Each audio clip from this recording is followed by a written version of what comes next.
So let's get into grammar. We are on page 85. There we go. Page 85.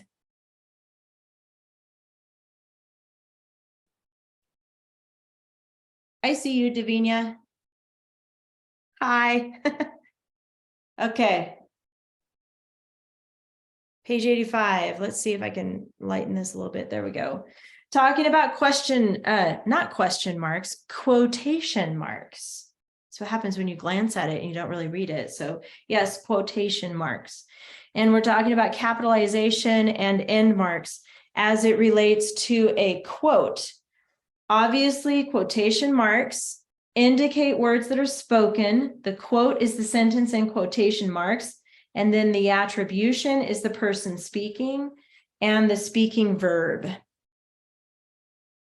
I'm hoping I'm on the right page. Okay. Just making sure. So this is true in your writing when you write your own stories and you have characters that are speaking to each other. And then in this book, obviously, we're going to be identifying those parts of the sentences in your grammar homework. So basically, this example right here, the stranger cried. Obviously, I am not afraid. How dare you accuse me of being afraid? Obviously. Okay, so the stranger cried is the attribution. That is who's speaking and how they're speaking. And obviously, cried is not a boo-hoo cry. It's like crying out, like, with emotion. So the attribution may come before the quoted sentence, and this is how you set it up. If it comes first, the attribution, the stranger cried, you always have a comma right here, and then the quote. And then inside your quote, you always start with a capital letter because that is the beginning of that part of what he says. So the stranger cried, comma, quote, obviously, I'm not afraid. Put the period on the inside of the quotation mark. So those little details are what we're talking about today. And this is a good page to look back on when you're doing your homework, but just know where those punctuation marks go. So right here, that period goes on the inside of the quotation mark. That's important. Here, sometimes the attribution may come after the quoted sentence. Obviously, I am not afraid, comma, quote, the stranger cried. Notice the is not capitalized here. It's because it's coming after this comma. Okay, so if it's in that order, it goes quote with a capital, comma, end quote, attribution. So whatever the person is saying when they start, it always has a capital. Okay, Silas, do you have a question? Also, it is not the first word in the sentence. Yeah. The first word in the sentence. Yep, that's right. So that word obviously is the first word of the sentence. Very good. The right before that's probably a period or something. Okay, and then here is your third example. Sometimes the quote can be broken up into two parts with the attribution in the middle. So the attribution may come in the middle of the quoted sentence. So again, starting with a capital with your quote, and then a comma. That comes naturally because the comma has been after that word of obviously each time. But even if it didn't, you would still use a comma there, end quote. The stranger cried, no capitals there.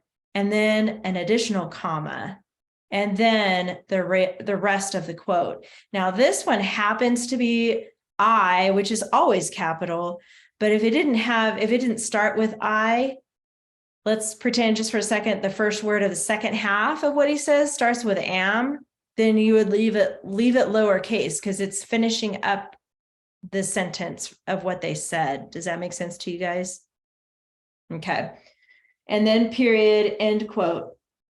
So those are rules that you need to remember as you're writing with these, and then obviously looking for them in your grammar books. The last example, Sometimes a quoted sentence will not have an attribution, especially if you have a long conversation.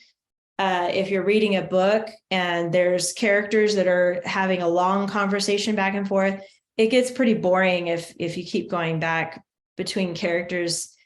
He said, she said, he said, she said, or whatever. So sometimes they just do quotes. After a while, the reader's like, okay, I get it. They're having a conversation, and you just read what they're saying. So here it is without the attribution. You can cross the stream after I do, period, end quote. Regardless of where the attribution comes in relation to the quoted sentence, capitalization and punctuation rules remain the same. And here it is again, just reviewing. Place quotation marks around the words that are spoken. Capitalize the first word of the quoted sentence. Capitalize the first word of the attribution when it begins the sentence. If the quoted sentence makes a statement, place a period inside the closing quotation mark unless the attribution follows. Then it's a comma. If the quoted sentence asks a question, place a question mark inside the closing quotation mark. If the quoted sentence expresses strong emotion, place an exclamation mark inside the closing quotation mark. And here it is as a little footnote for you, how to set that up with your capitalized letters and your punctuation there. Just always remember the punctuation goes on the inside of the quotation mark. A lot of students forget that part, and that's important. So, comma. Use a comma. A comma is used to separate items in a sentence. Use a comma to separate an attribution from a direct quote. So here's how you're going to fix it in your homework this week. Place quotation marks around the words that are spoken. Place 3 short lines below letters that should be capitalized. Place the correct end mark at the end of the sentence. Place a comma between the attribution and the quote. Here's how you would fix it. Robin demanded, "Get off the log." Okay. That's a weird demand. Get off the log, man. Get off the log. I just sounded like that character. What's his name? That actor. You know, he talks like this. Get off the log. And he's always playing like a surfer guy. Owen. What's his last name? Hold on. I got to look it up. You know, Wilson. Owen Wilson. Yes. Get off the log. I know I entertain you guys. You're acting like I don't, but I know deep down you're like, man, she's funny. Okay, anyway. Let's not tell everyone who the class clown is. Okay, I won't say that. That's funny. Not a selling point. Fine. Okay. Back to this. I cracked myself up. What can I say? Hey, if you can entertain yourself, then your life is golden. You don't have to worry about everybody else entertaining you, right? Robin demanded, so you're going to capitalize Robin. And then whatever he says right here, get off the log. Capitalize get. Here, you're going to fix it this way. You don't scare me, the stranger replied. So you would capitalize the Y and U, comma, because the attribution comes after. So this is how you would fix it in your grammar book this week. All right. There's one more page, a bonus page on the back, 86. Indentation.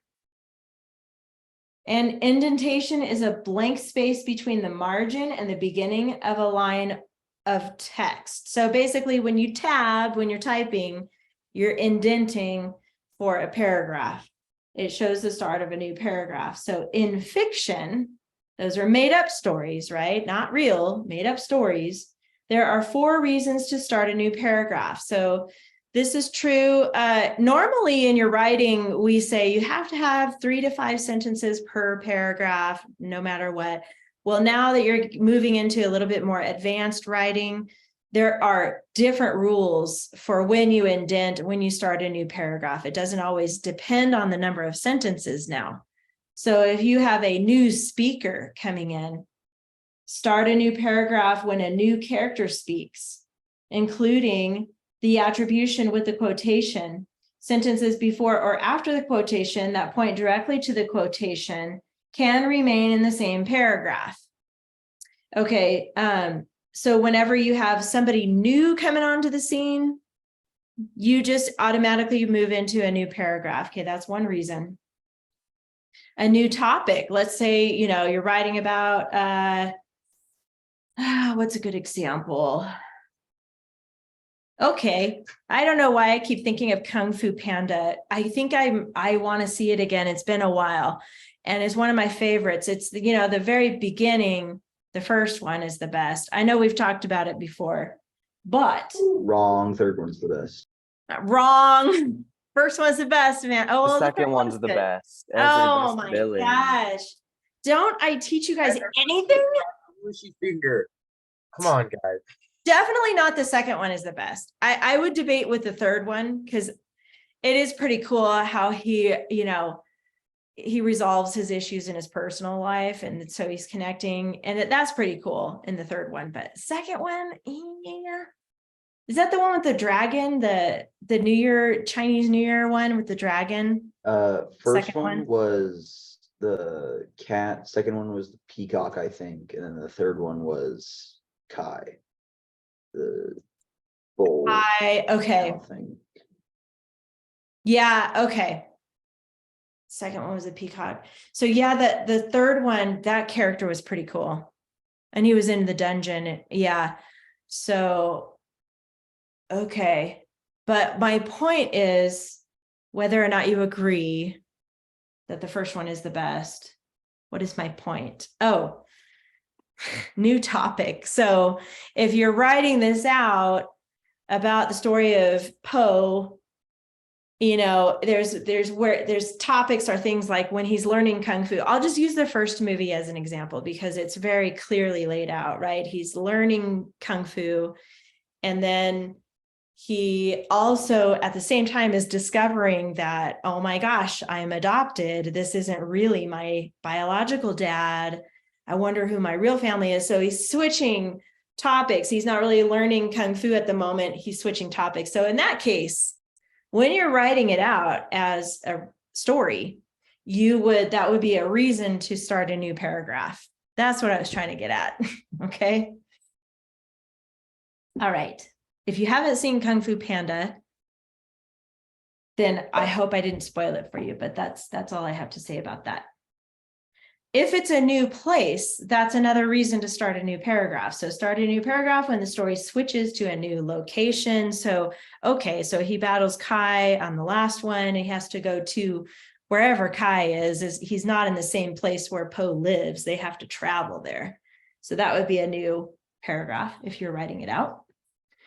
If several switches are made in a quick succession, such as character's journey to find something, there you go. In that movie, he's discovering the first movie when the master Shifu is like telling him the journey he has to go on to find this flower, to do this thing. And, he's got to do all these little things. So if it's a journey like that, you can put it all in one paragraph.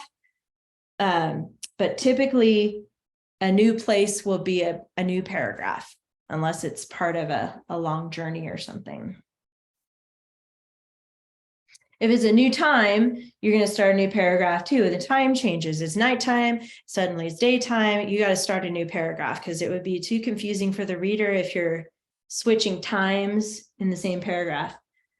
So here it says you're going to add this symbol. It's like the backwards letter P, basically, to indicate a new paragraph. It's 2 lines down and a backwards P. And then you can draw an arrow in front of each sentence that should start a new paragraph. So here, Robin approached the log. Stand back, cried the stranger. So this is a new speaker. So we're going to use the paragraph symbol here to indicate that should be actually a new paragraph.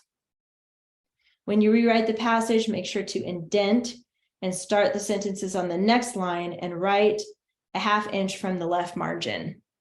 So when you go to copy at the bottom of the page, if it needs a new paragraph, you show that in the part that you rewrite. On to the practice page. This is page 87. Okay. Let's see, Thomas, would you please read our sentence today?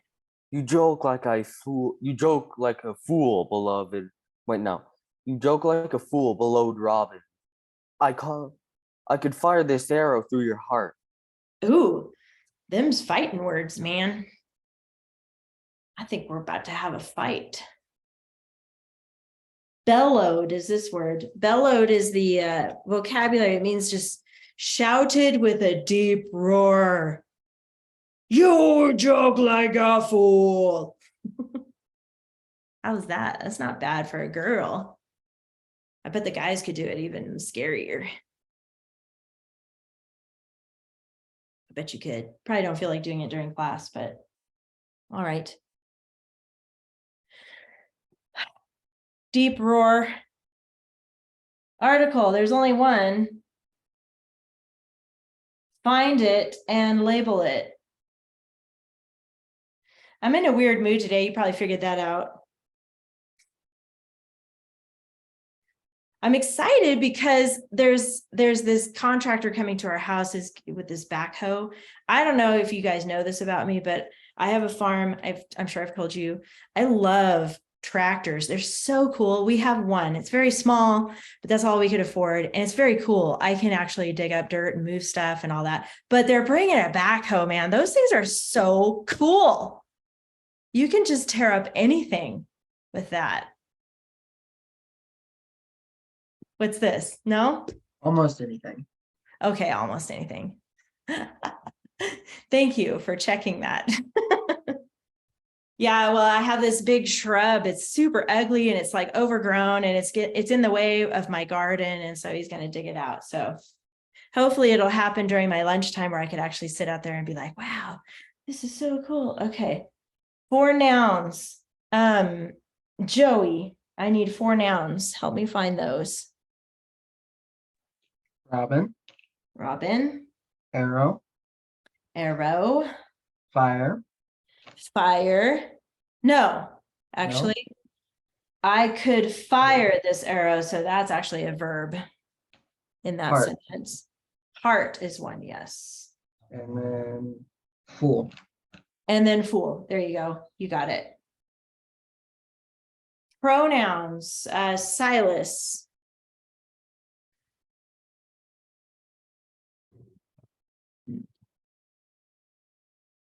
Pronouns. Would you count as a pronoun? It definitely would. Yes, that is one.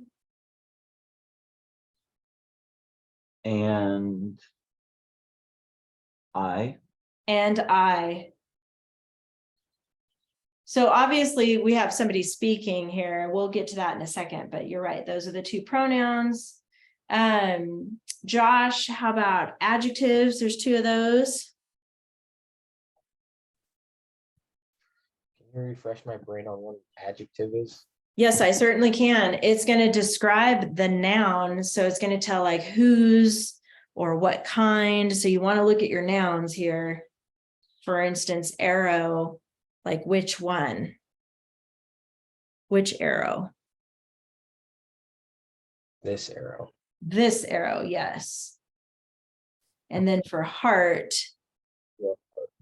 your heart. However, we got to fix something here because this is the wrong your. It should not be you are heart. That's weird. So how would I spell it, Josh? Y-O-U-R. So Y-O-U, meaning the heart belongs to you. So your heart, and that does become, an adjective. By the way, you can check homophone because that's what that was. 2 adjectives. Okay, you already got those. I'm going to skip prepositional phrases because just easier that way. So main clauses, Davinia, there's 2 main clauses. Just kidding. There's 3 main clauses in here. Do you know what they are?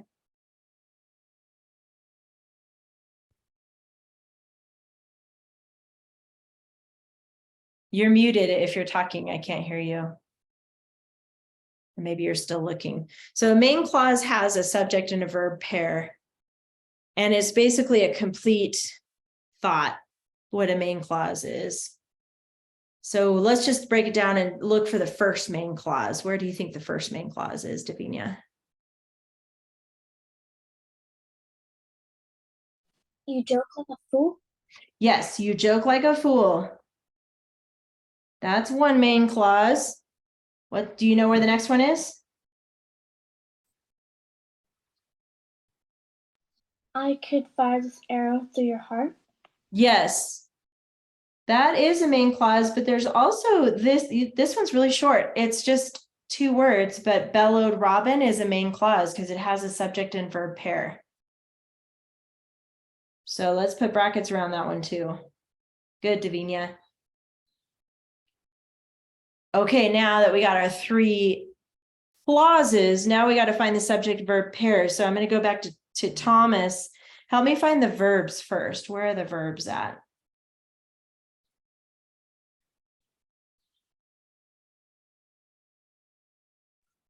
Fire, Yes.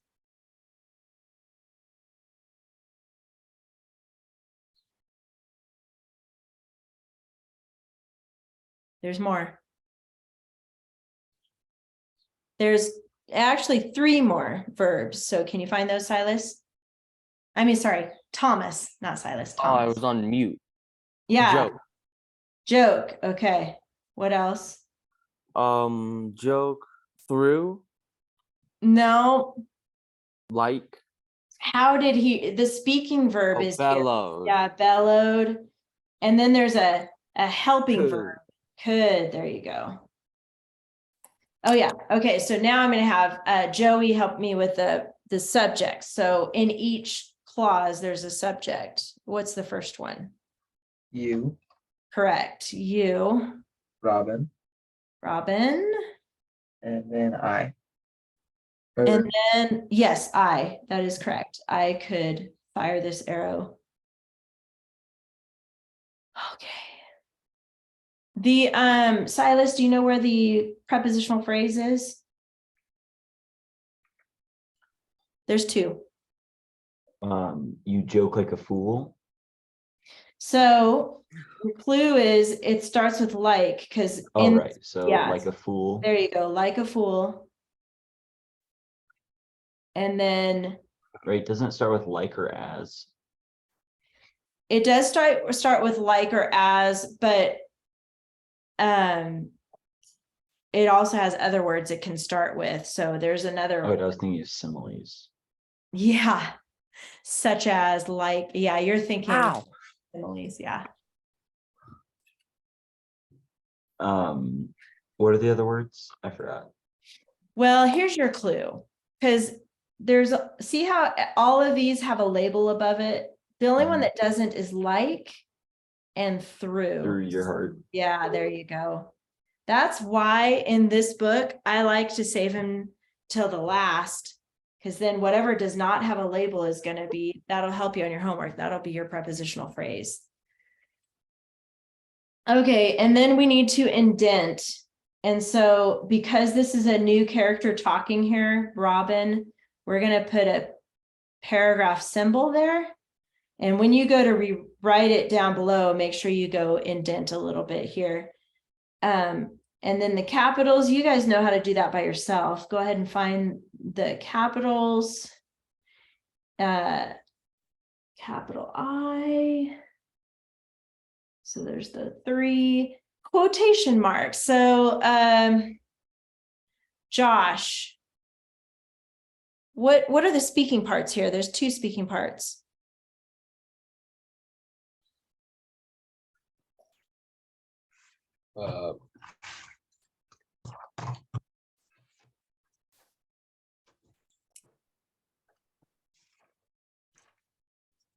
So basically, we know Robin's speaking in the first part, bellowed Robin, but what does he actually say? You joke like a fool. Exactly. So we're going to put quotation. I'm running out of room, guys, but that's quotation marks here and here after fool. So you joke like a fool should be in quotation marks. And then what's the other one, Josh?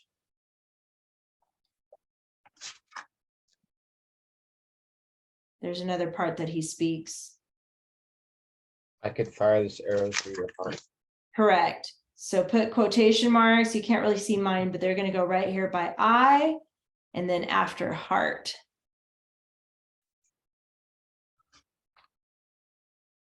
What kind of an end mark, Davinia, should we have after the word fool? You joke like a fool. What kind of end mark should we put there?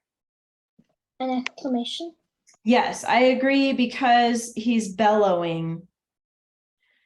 And so he's speaking with emotion. And so that exclamation mark is going to go on the inside of the quotation mark. And then Davinia, what about the end here?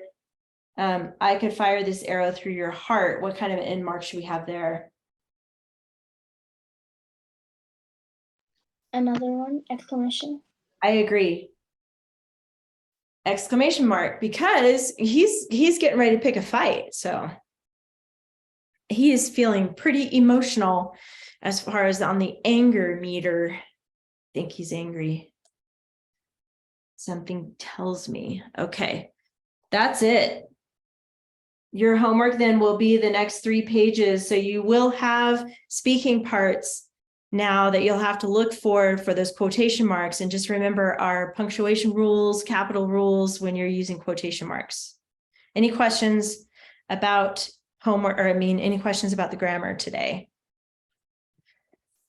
Okay, I went off on too many tangents, so we're running a little behind. That's all right.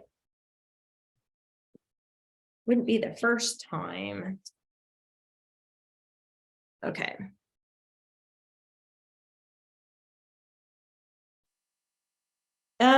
We are done with the heart and the ox stall. And I'm just gonna read yours on Google Classroom and check your work. I know it was kind of like a repeat of that. So if there was any, Wait, was there a paragraph or like a sent thing we were supposed to write or no? so your homework, let me double check. You're talking about that was due yesterday? Yeah, because Yeah. like It 'Cause- was, oh, go ahead. because from what I could tell,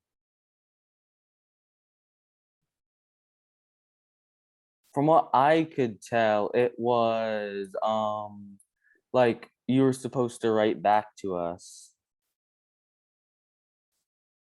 Yeah, you turned yours in way late, so that's why I haven't written back to you yet. So you'll have to, so you're right. I'll try to get to yours today, Thomas, since you turned it in late. I'll try to respond. And then if I have any suggestions for you, then you fix those things and then you send it back. Does that make sense? Yeah. Okay, so wait for my comments on that, but you're going to have a new assignment too this week because everybody else is done with the heart and the ox stall. We're done with that. Yeah. So, okay. And what we're moving on to next is the research, or it's actually a report about the dangerous birds. You guys remember that? Just a recap from last week, we made these notes in class. Summarizing a reference is basically writing a report, right? So if you look for this, these notes should be in your binder from last week. Do you have those, Thomas? No, I don't. I'll write it. Okay, go ahead and copy it on a paper right now while I'm talking about it. Then you can catch up to that.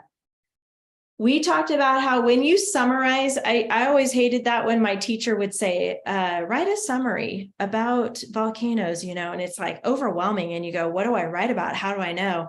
So basically, this is going to help you. If you ever get that assignment from a teacher where they say, write a summary, write a summary of a book that you read. It's kind of hard to know, where do you start with that, right? So I like putting it arise, just a little handy little trick that can help you remember. You're taking a bunch of information and you're retelling some of it, summarize. So that's a way for you to remember how to do it.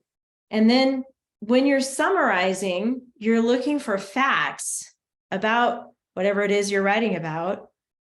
And you're going to look for what facts do I pick? You're looking for things that are interesting, important, or relevant. Interesting is listed number one because it makes it so much easier and better for you to write about something that you find interesting rather than just boring information. You want to look for, oh, wow, that's pretty interesting. I'll keep that in my report.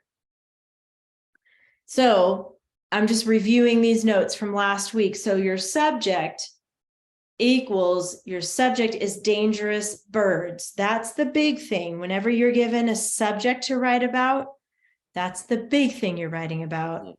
And then the topics are the subcategories, those things about dangerous birds. So those are, in this lesson, we have 3 topics. We have the hooded pitahui, that's how you say it, pitahui, the African ostrich, and the southern cassowary.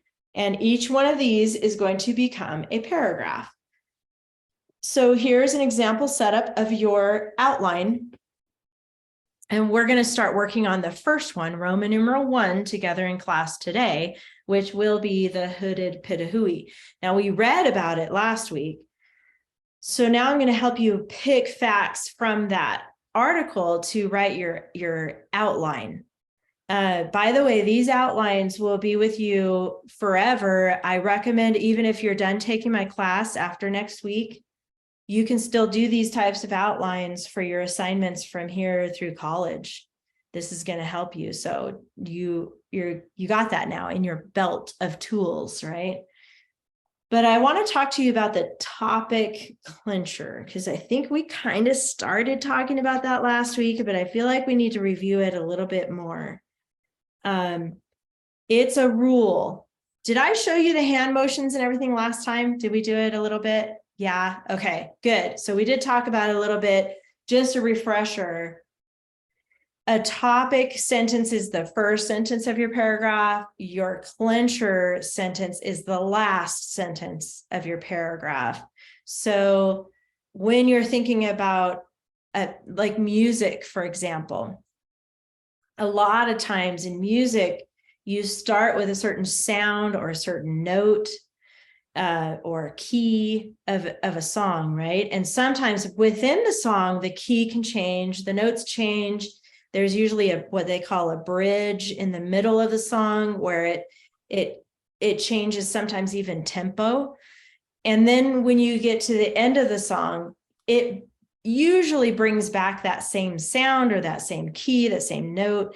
And in our brains, it's called a resolve. And you've probably heard that before. It's pretty cool. Your brain really likes it when it's resolved and it comes back around to the same type of note. So it's true for writing. It's true for, even movies and stuff. Any type of storyline you have, when you start with a certain theme and you wrap it up in the same type of a theme, your brain likes that. It's a resolve. So that's basically what the topic clincher sentence is doing. And it's clinching the reader at the end, that clinch, because it's wrapping it up, is resolving it in your head. So you want to use 2 or 3, that's the rule, 2 or 3 key words. Now you can either repeat them or reflect. So what I want you to add to this note here on your page is on the side in the margin here, I want you to add repeat or reflect 2 to 3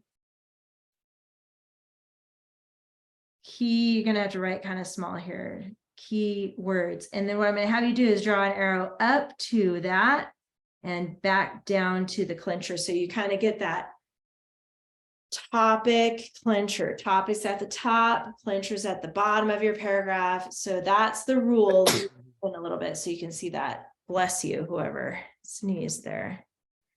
Okay. Repeat or reflect 2 or 3 keywords. Obviously, we know what repeat means. That means the exact same word. But reflect, how can you describe reflect? What does that mean? Anybody know how to explain that? If you have 2 words that reflect each other, what's another way of saying that? Having a similar meaning. Having a similar meaning, or like, good, thank you, Joey, like a synonym, basically. So if you have a word,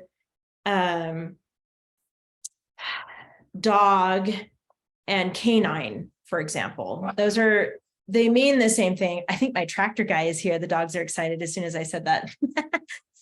Anyways, you can have a word that means the same, different word. So it's basically a synonym for reflect. And honestly, if you reflect, it gives your paper more style. So keep that in mind. Anytime you can reflect a word, that's better. That definitely gives your writing more style. Okay, so everybody do this with me. Put your hands up like this, and we're gonna do the motions.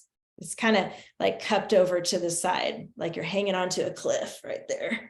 Okay, so you have, I'll say it and then you repeat it. So the topic sentence and the clincher sentence.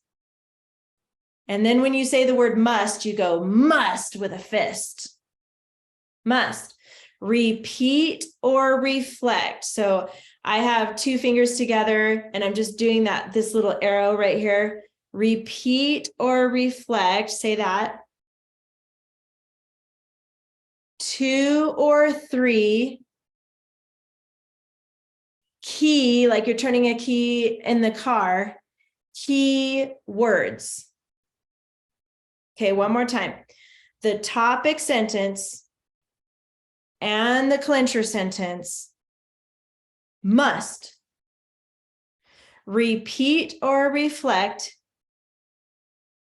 2 or 3 key words.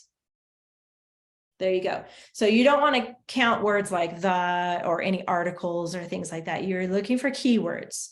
All right. Now we're going to look at the hooded pitahui, which is on page 65. This is page 65 from your binder. The hooded pitahui. And we need that out. And then we also need one more clean lined piece of paper. So go ahead and get out a fresh sheet of lined paper. And this part, you are going to have to hand write. When you're taking notes in class, you just do, okay? So go ahead and get your paper out too, Thomas. I want you to be writing this down. Good. Go ahead and put your name and date. Name goes here, so you'll put your name there. Underneath that, today's date is May 2nd, 2023.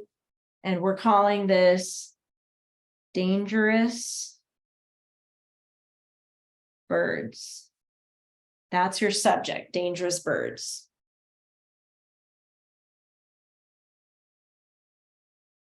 Okay, you'll skip a line and Roman numeral 1. See how many you're doing here. You're going to find 7 facts. So move in a little bit. We're setting up our outline here. So go all the way to 7. And then write the word clincher. And then in the margin, put topic. And I'll give you a second to write that down.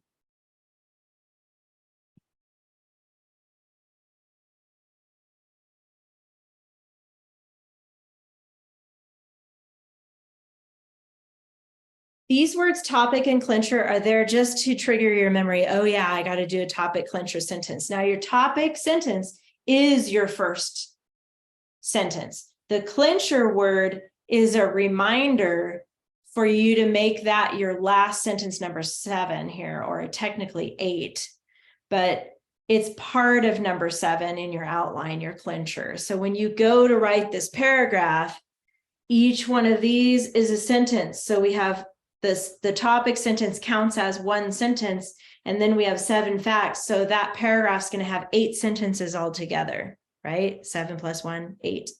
So your 8th sentence is going to do 2 things. It's going to talk about whatever fact you have here, plus include your clincher words from the beginning. So reflecting 2 or 3 key words.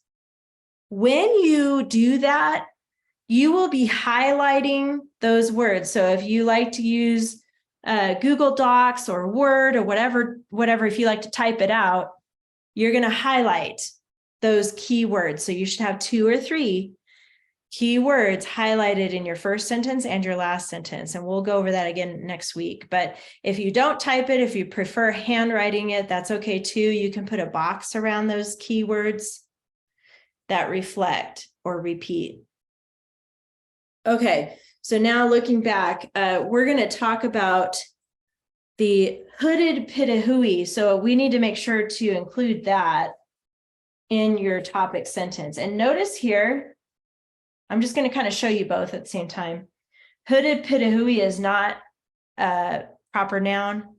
Here it's capitalized because it's the title of this article, but it's not capitalized. So we're just going to put hooded, comma, and then Pitahui.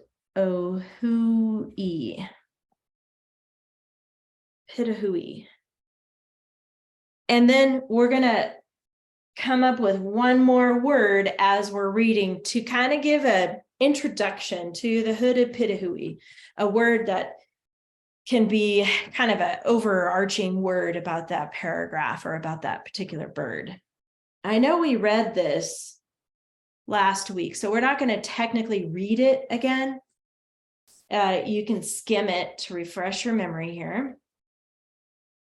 Now we get to the point where we're looking for what we think are interesting facts about the hooded Pitahui. And this is where we're going to start listing those interesting things in your outline. So if I'm going through, I'm not going to put keywords for each sentence. I'm looking for facts now. Okay.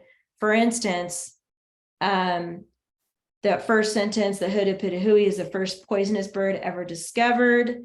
And the bird lives in the forest of New Guinea, where it is known as the rubbish bird. So those 2 sentences actually have several facts that we can actually start writing down. So interesting, it's the first poisonous bird ever found. But I do notice it lives in the forest of New Guinea. Now, New Guinea is an important fact to make sure to include, because, that's where they're found. And then the fact that they're known as a rubbish bird. I know that word rubbish is a word that's common in like the England, the proper English rubbish. So I'm just going to look it up really quick so I can actually tell you. I mean, I think it's trash, basically, garbage. And it is a British word that they use, waste material or litter. So, you can go to your mom tonight and say, would you like me to take the rubbish out to the can? She'll be like, what? The rubbish. Oh, rubbish. It would be take the rubbish out to the bin. To the bin. Okay. Would you like me to take the rubbish out to the bin? Yeah, try that on them just to see what they would say in the best English accent you can do. Just for fun. To get their reaction. All right. So I'm thinking, I'm going to help you with this first one. I'm going to put forest or forests, plural is how they have it, forests. And then I do need to make sure to mention New Guinea, but I don't want to waste 2 words on that. So I'm going to put N for new, and hopefully you can remember that when you go to write this. New Guinea. I just spelled that wrong. It's EA. EA. There we go. Otherwise it'd be Guinea. New Guinea. Now we're talking Australian. Right.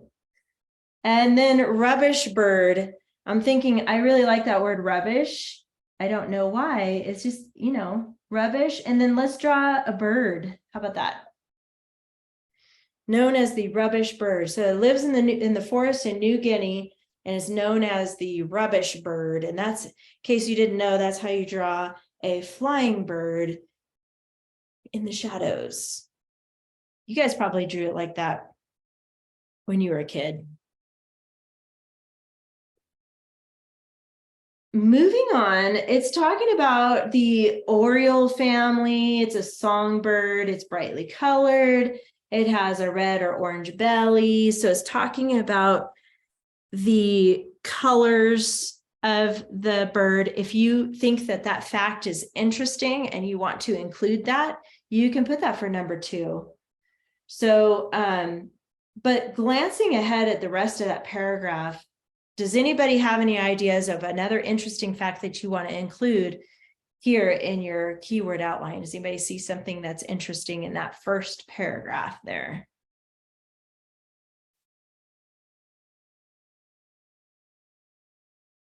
Not really. You're just watching the clock, and we have 8 minutes in case you haven't checked the clock. All right, well, we could talk about it, the color or the size. You know what? Let's go ahead. The Oriole family songbird. So just Oriole family songbird songbird. Okay. or families or no, that would work. No, I like that. I like that. I don't know what Oriole family, or it sounds like I say Oreo, the Oreo family. There you go.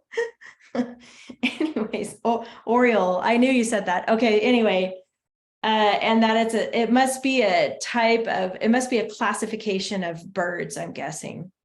But here's my thought. Because I kind of, you guys paused for a minute because nobody really said anything. I think the most interesting part is what happens to this researcher. Remember that? Maybe we should just skip the color and the size and the type of bird and blah, blah, blah. Let's skip down to the juicy stuff here, right? So there's a researcher. Maybe we just dive into that. In 1989, a researcher was assisting a hooded pitahui caught in a mesh trap. Its claws scratched the man and his skin grew numb. He licked his cuts. I mean, we got to include that, right? Because what a weirdo. I know, let's lick it. What happens if I lick it? Okay. I mean, really? These days, people go for it. I guess. I know. And then his tongue grew numb. I mean, we have to kind of include that, I think. Tests show the bird's feathers and skin were poisonous. That is just crazy to me. So you know how birds, like I have chickens and they're always losing their feathers, because they fight or whatever. They fall out. And if you find one of these feathers, I wonder if you pick it up, if it's off of the bird, if it still would have poison on it. But it sounds like the feathers themselves have poison. That's weird. All right, so we should keep going here.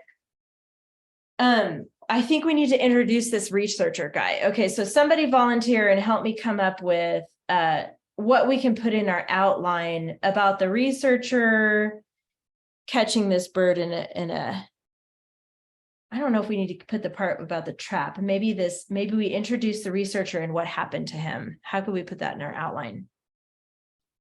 Anybody have any ideas?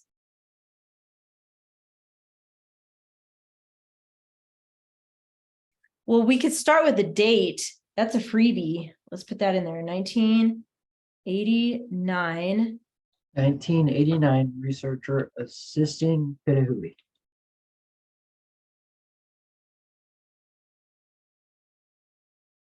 Okay, I like it.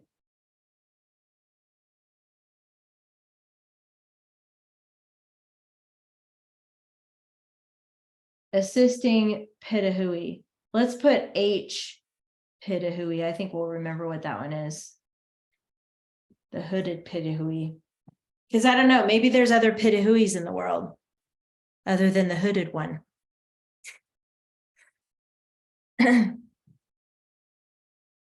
Perhaps a sweater pitahui,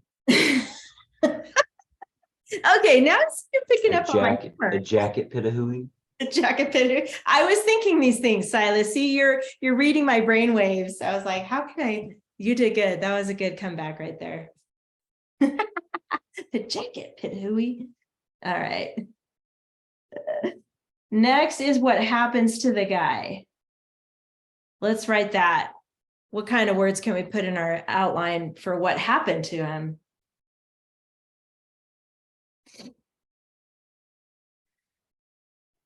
Claws, skin, numb. Claws, skin, numb, that'll work. Or scratched skin, numb, either one of those would work. I'm gonna put claws, but you guys put what you want because you can do it your own way in here for this.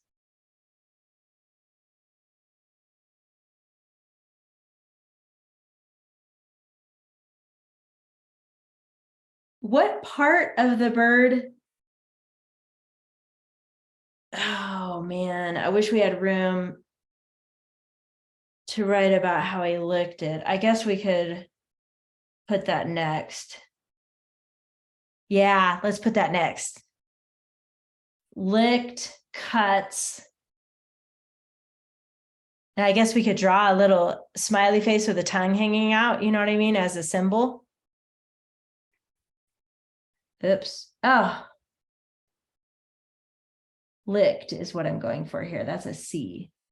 Licked, cuts. I'm going to go like this. It's like a little smiley face, and then I'm going to draw a little tongue.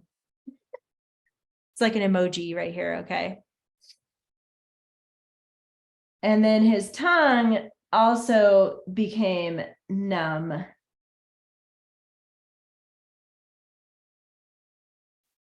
And then, okay, then I think we should talk about what part of the actual bird is poisonous. How about Davinia? What part of the bird is poisonous?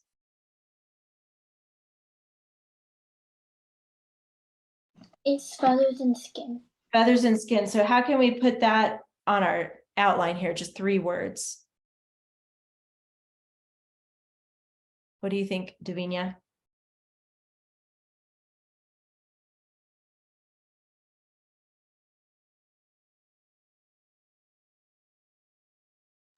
You could draw a bird symbol and then write feather, skin, poisonous. Okay, I like it. Let's do it. Bird symbol flying away in the sunset. Feathers.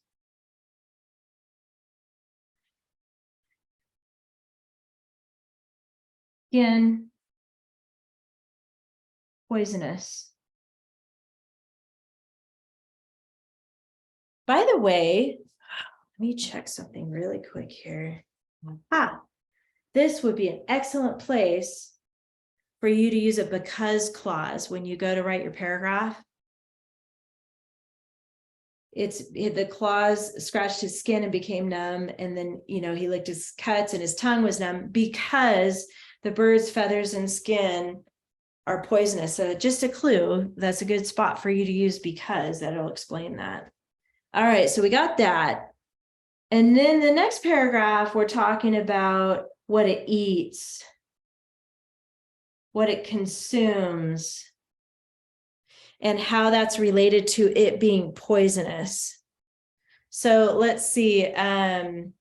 Thomas, what do you think? What can we put for number 6 on our outline about what the pitahui eats and what causes it to be poisonous? Let me see. It eats chorusing beetles. Chorusing beetles. Yeah.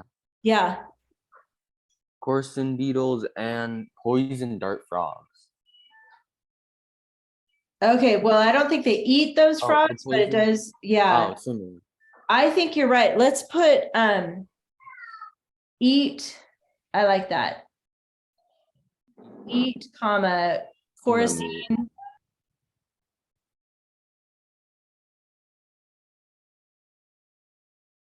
Beetles, and you're writing this down, right, Thomas? Okay, good. We're going just a couple minutes late. Sorry, guys. We just have one more. And then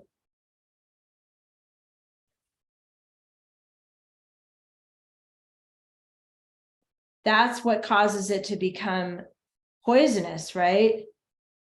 And it's talking about this poison is batrachotoxin. Batrachotoxin is similar to that of the poison dart frog and may serve to deter predators as well as protect the birds from parasites. Okay, so maybe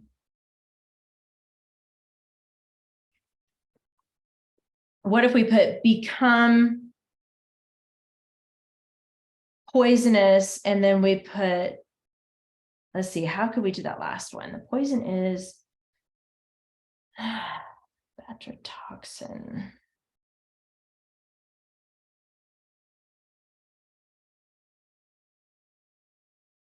That last part there. What if we do that word batrachotoxin? What if we did poison equals batra? I gotta look at the spelling here. Toxin. There we go. Poison equals batrachotoxin, and that's gonna be similar to the poison dart frog. What if we did the toxin and then a shield symbol, predators and parasites?